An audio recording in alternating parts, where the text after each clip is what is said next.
On dit souvent que regarder le ciel, c'est comme voyager dans le temps. La lumière que nos yeux captent met un certain temps avant d'arriver jusqu'à nous. Nous voyons notre soleil avec 8 minutes et 20 secondes de retard, car la vitesse de la lumière n'est que de 300 000 km par seconde. Alors oui, dit comme ça, c'est énorme, mais à une échelle astronomique, c'est vraiment pas grand chose. Dites-vous que l'étoile la plus proche de nous est Proxima du Centaure, qui est située à 4,24 années-lumière. Une année-lumière est la distance que fait la lumière en une année, et cela correspond à 9461 milliards de kilomètres. Même en vitesse lumière, il nous faudrait donc plus de 4 années pour la rejoindre. Je dis c'est loin mais c'est beau. Hein. Dans cette capsule, je vais vous parler de la plus lointaine étoile jamais observée, la fabuleuse Eärendel.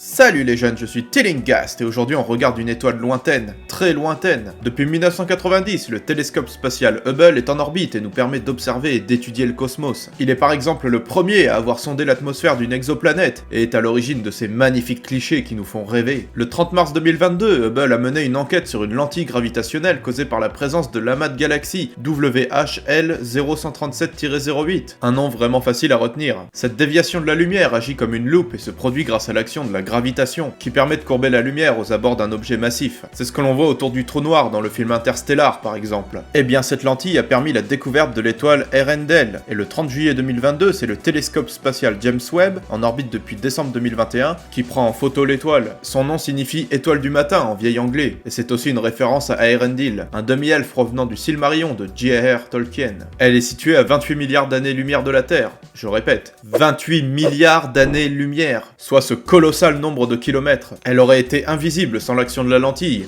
J'ai perdu ma lentille.